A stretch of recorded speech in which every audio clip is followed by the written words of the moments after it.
Hello students, I Lokesh Seni welcome you all once again to the Shankar IS Academy. So here we are in today's current affair daily analysis series. Please like, comment, share our YouTube channel.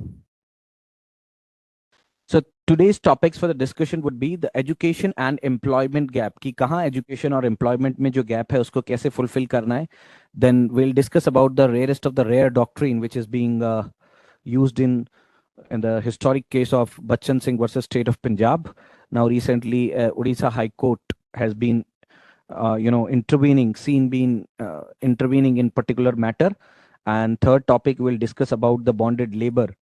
And fourth topic, we'll discuss about the health insurance. And in the fifth point, prelims focus, we discuss about three important topics which are recently in the news as well. Now, reimagining the education employment link. The future of education is interconnected, right? The budget to be recognized that this budget has to recognize that as of now, 6% of lump sum our total budget we are expending on education, right? And the old model is that first we are getting a degree and then, we are getting job for the lifetime. Now, what we want, because now we are living in a different world where AI is there, बहुत सारी जगहों को जो है AI ने capture कर लिया है. तो now world want to be continuous, learning process should be continuous, right? तो इस कंटेक्स्ट में we have to discuss, right? Earlier the model was same. I was telling you that we have to get a degree and then we get a job for whole life, right? So the new vision is that we should be in the mode that where continuous learning process should be there, right? कि जो learning है that should be in the continuous. So for that we have make the high power standing committee that will manage this new education, that will manage this new education system. Got it? And जहाँ पे employment and enterprise will be committed to be proposed, it will be specifically look at how AI emerging technologies are changing the job market. कि कैसे ये जो AI की जो नई technology है, AI जो emerge हुई है, उससे जो करंट जो जॉब मार्केट है उसके ऊपर क्या इम्पैक्ट पड़ेगा. जैसे once upon a time when computers were introduced in India, that how job markets were affected. पहले लोगों को लग रहा था कि जॉब्स चली जाएंगी and then it opens a new doors and the new things for India. आज इंडिया सर्विस सेक्टर में पूरी दुनिया में जो सबसे ज्यादा बढ़िया कर रहा है वो सर्विस सेक्टर में कर रहा है, and that too in the software industry. So it is very early to judge that whether AI will have positive impacts over job or AI will have negative impacts over job. So still we have to figure it out. Now, interdisciplinary learning, the Nalanda vision, holistic skills we should develop. An AI driven world is there. Human value lies in critical thinking and creativity and ethical judgment. So basically, in an AI driven world, जो human values है, in critical thinking, creativity, and ethical judgment, interdisciplinary learning is there. Engineering with ethics, science with the philosophy is essential. So, I mean, the technology should be used for the good work, right? Technology should use for creation, for the betterment of the society, for the betterment of the people. ना कि जो है वो technology को किसी गलत काम में यूज करने के लिए हम बनाएं. फिर एजुकेशन को इस तरह से डिजाइन करनी है कि जहाँ पे हम लोग हमारे जो क्रिएटिव सेक्टर्स हैं उनको हम और ज्यादा जो है वो स्ट्रेंथन कर सके. हम इस तरह का कुछ एक national institute design will be establish in the eastern India. एक जो ईस्टर्न इंडिया है, जो उड़ीसा है आपका, जो वेस्ट बंगाल है, ठीक है, आपका आंध्र प्रदेश है, इस बेल्ट के अंदर भी we should open some national institute for design. फिर स्ट्रैटेजिक इंफ्रास्ट्रक्चर करना पड़ेगा. यूनिवर्सिटी टाउनशिप, जैसे आपने देखा होगा अकोमोडेशन के टाउनशिप होते हैं, वैसे university township. The government will support the states in setting up the 5 integrated university township near the industrial and logistical corridors. कि स्टेट हेल्प आउट करेंगी जितनी भी यूनिवर्सिटीज हैं कि जो 5 यूनिवर्सिटीज एक जगह पे लोकेटेड हों, वो और वहीं पे इको इंडस्ट्रियल एरिया भी हो, इंडस्ट्रियल एरिया भी हो. क्यों? ताकि एटलीस्ट इन लोगों को ये पता रहे कि जो में ग्राउंड लेवल पे जो टेक्नोलॉजी और कॉलेजेस में जो पढ़ाया जा रहा है उसके बीच का जो मिसमैच है, that we can bridge that mismatch, right? Because see, in engineering they are teaching so and so other things, but when we are going to the market, when we are going in field, I mean, those things in engineering have nothing to do with the actual thing. So actually we wanted these industrial जो industrial हमारा जो नया revolution हुआ है, this is fourth revolution, IT revolution वगैरह जो है, तो इसमें we will launch only those courses, और we should do only those courses जो कि एक्चुअल में डिमांड ड्रिवन है। गॉट माय पॉइंट, कि एक्चुअल में जिनकी जरूरत है, मान लो हम पढ़ा रहे कोई ऐसी चीज है और उसको सिर्फ बच्चे पढ़ने के लिए पढ़ रहे हैं, लेकिन when it comes to reality, क्या वो एक्चुअल में अप्लाइड हो पा रहा है principally, whether that is applicable at the ground level और not, we have to check all these things, right? So we are bringing all these universities and other logistic corridors, right? Research labs and skill centre closer to the industry, जहाँ पे ये जो centres होंगे, research centres होंगे, skill centre होंगे, वो सब जो है इंडस्ट्रीज के क्लोज होंगे। फिर science for the public, investment in telescope infrastructure such as national large solar telescope, modern planetariums aims to popularize frontier science. हमें साइंस को हम कैसे और पॉपुलर बना सकते हैं, उसके अंदर भी हमें जो है वो इन्वेस्टमेंट करना पड़ेगा। ठीक है, हमें गर्ल्स हॉस्टल जो है वो भी अभी बजट में प्रपोज किया है कि we should, because accommodation should not become a barrier when it comes to, because there are a lot of, for them accommodation is a major problem, that they cannot come in the mega cities and they can contribute because they have talent, exceptional talent, there's nothing doubt about that, but they do not have enough money to come and that they can live in cities. So for that, budget have proposes one girls hostel in every district to increase women's enrollment in the STEM fields, right? And the inclusive environment, we are giving diversity in the classroom, promotes critical thinking. We are promoting the critical thinking, we are breaking the social barriers, enriched learning beyond the textbooks,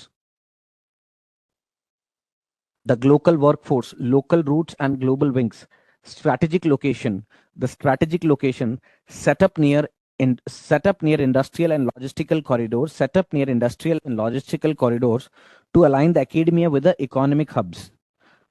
ठीक है, we have to set up industrial and logistical corridor so we can align the academia with the economic hubs. Significance क्या है, जब जैसे ये research जो है वो इंडस्ट्री लिंक्ड बनेगी rather than abstract enabling real time collaboration, जो मैन्युफैक्चरिंग सप्लाई है वो भी बढ़ेगी। मतलब हमें whatever actual thing is that research should become industrially linked, ठीक है, rather than whatever we are teaching in the college में डिमांड है उस चीज से रिलेटेड जो है we have to research. Got my point? These are the things you we should do. then ethical AI and humanity shield, जो proposed education to employment enterprise है, triple E committee will likely address the ethical framework कि AI के अंदर भी we should use, I mean, ethics, right?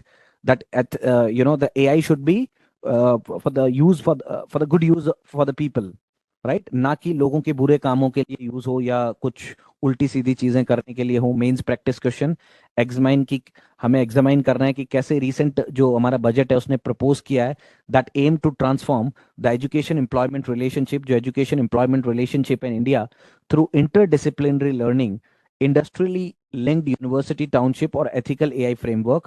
This is a 10 marker question in which you have to write in कि कैसे हम लोग जो है नई हमारी जो स्कीम्स होंगी, नई पॉलिसीज हैं, उनको हम इंडस्ट्री लिंक्ड और मतलब कैसे हम जो यूनिवर्सिटीज हैं उनको एक जगह पे लोकेट करें और उनमें उसी तरीके की एजुकेशन हम लोग पढ़ाएं जो जिसकी एक्चुअल में ग्राउंड लेवल पे या जो ग्राउंड लेवल पे जिसकी जरूरत है, जिससे कि जॉब्स क्रिएट हो सकते हैं, from them we can create more jobs. फिर rarest of the rare revisited, high court rejects the death row convicts objection to the fairness of trial. They have objected that they have doubt on the fairness of the trial. Actually क्या हुआ, कटक उड़ीसा के अंदर, वहां अभी एक दो जज की हाई कोर्ट बेंच बैठी, जस्टिस मनस रंजन पाठक और शशिकांता मिश्रा। उन्होंने एक ऑर्डर पास किया थर्सडे को, considering the reference to the confirmation of the death sentence awarded to the Sanjit Das, जो कि जिन्होंने अपनी एक वाइफ का मर्डर कर दिया था। तो एक्चुअली लोअर कोर्ट से उनको डेथ सेंटेंस मिल गया, लेकिन हाई कोर्ट में उन्होंने ये इस डेथ सेंटेंस को चैलेंज कर दिया, राइट? एक्चुअली इनको डेथ सेंटेंस दिया था सेशन कोर्ट, जो भुवनेश्वर की सेशन कोर्ट है, अगस्त 2024 में उन्होंने अपनी वाइफ का मर्डर कर दिया। जो प्रीलिमिनरी ऑब्जेक्शन है, चैलेंज द उन जो अभी नया फ्रेश इन्होंने ऑब्जेक्शन किया है, इन्होंने ये चैलेंज किया है कि जो ट्रायल हुआ है वो अच्छे तरीके से नहीं हुआ, एलिजिंग प्रोसीजरल वायलेशंस, कि प्रोसीजरल वायलेशंस हुए हैं। और हाई कोर्ट ने रूलिंग दिया है, division bench of the Orissa high court on 19 February 2026 rejected the objection holding no prejudice was caused, कि there was no prejudice was caused. I mean, death sentence आप तब देते हैं जब इम्प्रिजमेंट किसी भी कीमत पे दिया नहीं जा सकता है। तो हाई कोर्ट ने इसी केस को जो है रीडिफाइन किया है यहाँ पे कि जो है सेशन कोर्ट लाइफ इम्प्रिजमेंट भी तो दे सकता था डेथ सेंटेंस देने की बजाय, राइट। क्योंकि अभी फिर हाई कोर्ट ने बोला है कि वो फिर से 26 फरवरी को केस दोबारा सुनेंगे to confirm commute and overturn the death sentence, ठीक है। और ये रेयरेस्ट ऑफ रेयर डॉक्ट्राइन है that was laid down in Bachan Singh versus state of Punjab, death penalty only when life imprisonment is unquestionably foreclosed. ये मैंने आपको बताया कि डेथ जो सेंटेंस है वो हम तभी दे सकते हैं कि जो लाइफ इम्प्रिजमेंट का जो है वो अनक्वेश्चनेबली कोई सवाल किसी भी कीमत पे आप वो नहीं दे सकते। वैसे पर्टिकुलर केस में आप लोगों को डेथ पेनल्टी दे सकते हो। कोर्ट को बैलेंस करना चाहिए, एग्रीवेटिंग फैक्टर्स है, ब्रूटलिटी की कितना ब्रूटल फैक्टर रहा है, मोटिव क्या रहा है, नेचर क्या है क्राइम का, and what are the mitigating factors, as क्या है, पॉसिबिलिटी ऑफ रिफॉर्म क्या है, सोशो इकोनॉमिक बैकग्राउंड क्या है। So these courts must balance with these two factors, aggravating factors and the mitigating factors. With trends in 2026, growing judicial skepticism, Supreme Court of India reportedly confirmed no death sentence for 3 consecutive years in 2023 to 2020। मतलब ना 2023 में उन्होंने कोई supreme court ने India reportedly confirmed कि इन्होंने ना 2023 में किसी को डेथ सेंटेंस दिया, 2024 में भी नहीं दिया, 2025 में भी नहीं दिया। Acquittal surge in 2025, 10 death row prisoners were acquitted, 10 death row prisoners they were acquitted, highest in a decade। पिछले 10 साल में 2015 से लेके 2025 तक, 2025 में 2025 में 10 लोगों को जिनको सजाए मौत हो रखी थी उनको छोड़ दिया गया, एक्विटल मतलब उनकी सजा माफ कर दी डेथ सेंटेंस की, बाकी लाइफ इम्प्रिजमेंट में कन्वर्ट कर दी है। ट्रायल एपेलेट गैप है, session court were awarded, session court ने अवार्ड किया 1310 death sentences in 2016 to 25 including 128 alone. जितने भी सेशन कोर्ट्स हैं उन्होंने 1310 डेथ सेंटेंस दिए 2016 से 2025 के अंदर, इकलौते 2025 में 128 हैं। हाई एरर रेट हो गया, only 8.31% of death sentence were confirmed by high courts, most were commuted and overturned. सिर्फ 8% डेथ सेंटेंस हुआ है, बाकी या तो ओवरटर्न कर दिया गया है या फिर कम्यूट कर दिया गया है, मतलब सजा को कम कर दिया गया है, right. I mean, the nature of the punishment is being changed, or either the time period of the punishment has been reduced. Got the legal and judicial process. Mandatory confirmation. A death sentence by a session court must be confirmed by a high court before the execution. कोई भी death sentence किसी को देता है by a session court. If suppose somebody is giving a death sentence by a session court, that must be confirmed by the concerned high court. That must be concerned about अगर किसी session court ने किसी को death sentence दिया है तो पहले उसको हाई कोर्ट से पूछना पड़ेगा। Appeal, the convict can appeal the high court decision to the supreme court, even that in appeal you can जो कन्विक्टेड है वो अपील कर सकता है हाई कोर्ट के डिसीजन को सुप्रीम कोर्ट में। He can challenge post confirmation remedies if appealed the convict में file a review petition heard in open court in the death cases. he can file a review petition that is heard in the open court in death cases, and curative petition as the final judicial remedy, and the last is the curative petition as the final judicial remedy. And executive clemency under article 72, president of India can grant pardon, commute sentence, stay execution, and this is the executive clemency। मतलब हमारे India में polity में आपने पढ़ा होगा कि president of India has some certain powers, they have some executive powers, they have some legislative power, president of India have some powers also। Using the president of India can use its judicial powers, and he can commit, remit, or any form of he wants to give any kind of concession, he can grant pardon, he can commute the sentence, or he can stay for the execution, he can do whatever under the article 72।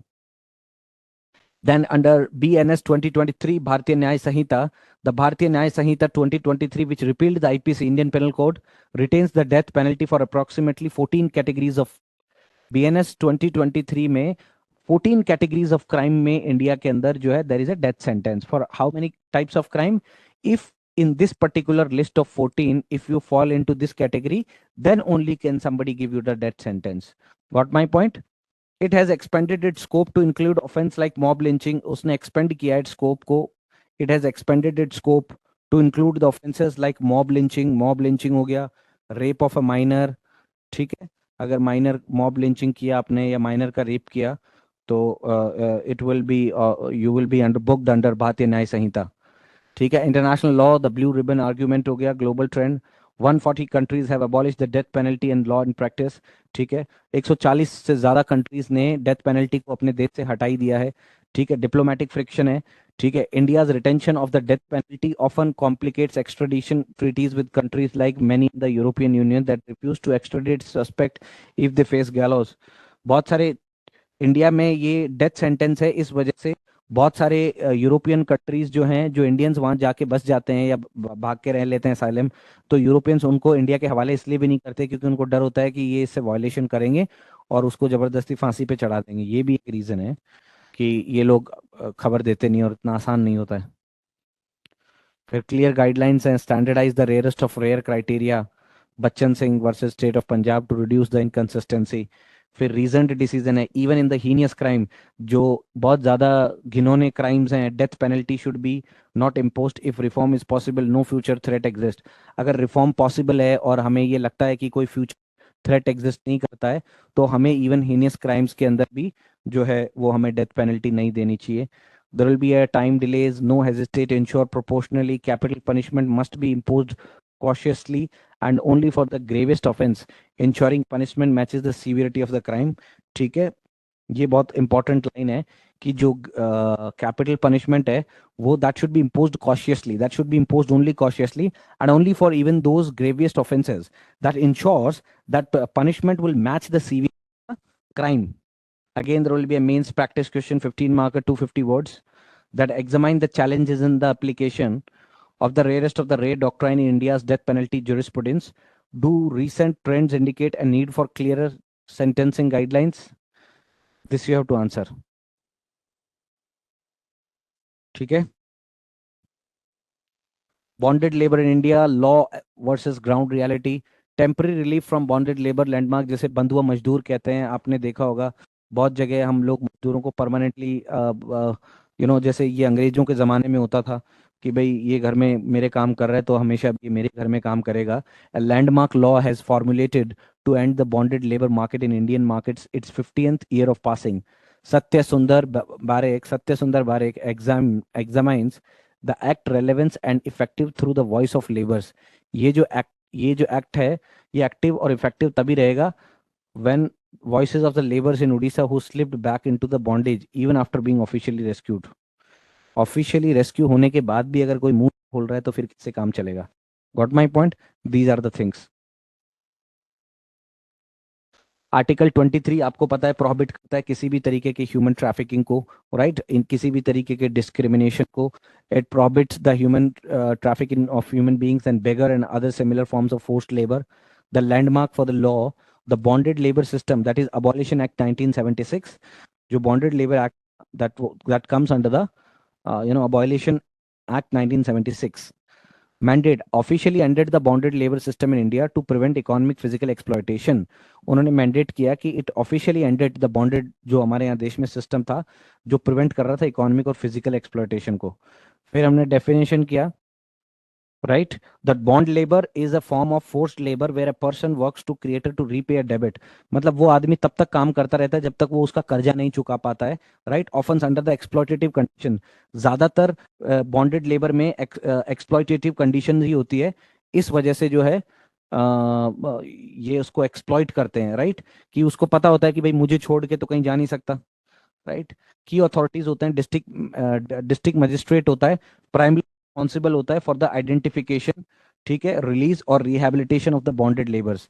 ये important होता है। DM जो होता है, district magistrate, is primary responsible कि identify करें, release करेंगे और रिहैबिलिटेट करेंगे बॉन्डेड लेबर्स को।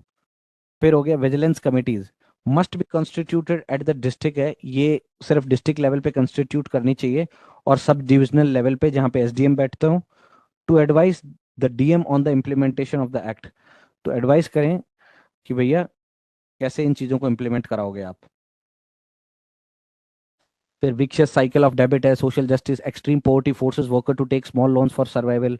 जो एक्सट्रीम पॉवर्टी है वो फोर्स करती है वर्कर्स को to take small loans for survival, and then they have to post rescue support, it's weak because without livelihood alternatives we may return to the same creditor we had to return actually, and then the bondage thus become a rescuing survival strategy, not one time coercion। ठीक है, implementation gap है, under reporting हो रही है। ठीक है, बहुत सारे डिस्ट्रिक्ट्स की रिपोर्ट जीरो केसेस आनी चाहिए, but to avoid rehabilitation burdens हो गया, रिहेबिलिटेशन डिलेज हो गया। Financial aid under central scheme is delayed. जो हमारी फाइनेंशियल एड है सेंट्रल स्कीम के थ्रू वो डिलेड होगी, leaving freed labour vulnerable to the re exploitation. Now this is again very important. अगर financial aid under central scheme is delayed तो उससे हम फिर से मौका दे रहे हैं इन मजदूरों के ऊपर, इन लेबर्स के ऊपर एक्सप्लॉइटेशन करने का, अत्याचार करने का। We are giving them second chance. Case study of Orissa, bonded labour linked to the seasonal migration. Brick kilns, जो ईंट का भट्टा होता है, एग्रीकल्चर फार्म्स में they use to work. The migrant family loss access to welfare scheme. जो migrant families होती हैं वो उनका एक्सेस टूट जाता है to for the welfare scheme. Increasing dependence on the contractors, they increasing जो है द कॉन्ट्रैक्टर्स। ठीक हो गया। The act abolish the bondage, जो एक्ट है वो अबॉलिश करता है बॉन्डेज को legally. The act abolish the bondage legally, but poverty migration and poor rehabilitation weaken its real world impact. ठीक है, the act abolishes bondage legally. इस act ने अबॉलिश कर दिया बॉन्डेज को लीगली, बट ये जो पोवर्टी है, माइग्रेशन है, पुअर रिहेबिलिटेशन है, weak, it is reality, it's have a real world impact. Education में आज गैप है। जो बच्चे हैं दे ना उनके पास क्वालिटी एजुकेशन है, ना उनके पास स्किल गैप है, ना उनके पास एआई का नॉलेज है। जो भी नई सिस्टम, जो भी नई टेक्नोलॉजी आ रही है, तो there is a gap between children of bonded labour. Lack of quality education बेचारों को नहीं मिलती। लो स्किल, इनफॉर्मल मतलब स्किल्स भी नहीं होती, तो इसके लिए उनको फिर बेटर जॉब भी नहीं मिलती। तो होता क्या है, वो जिस ट्रैप में फंसे हुए हैं उसी ट्रैप में वो फिर लाइफ टाइम रहते हैं।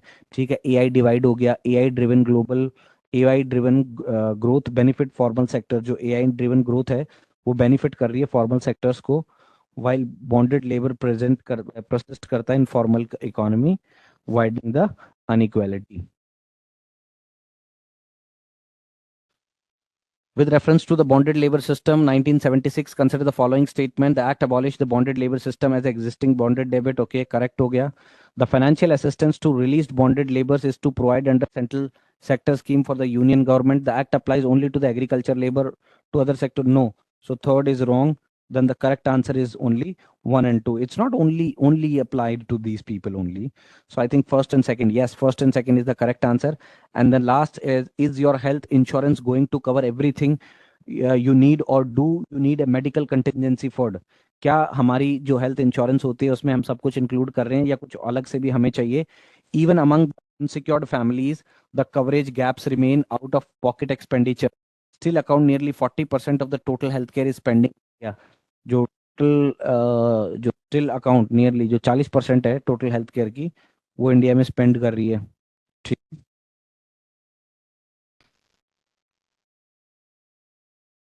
Only 39 to 48% of the Indian household have health insurance. Only 39 to 48% of Indian household have health insurance. India में सिर्फ 48 तक परसेंट लोग हैं जिनके पास हेल्थ इंश्योरेंस है। इवन इंश्योर्ड फैमिलीज पे 40% of the health care cost out of pocket, और 45% जो है वो अपनी जेब से देते हैं। मेडिकल इन्फ्लेशन 12 से 14% एनुअली बढ़ती है, reduces the real value of your coverage. ठीक है, claim rejection rate is around 11%।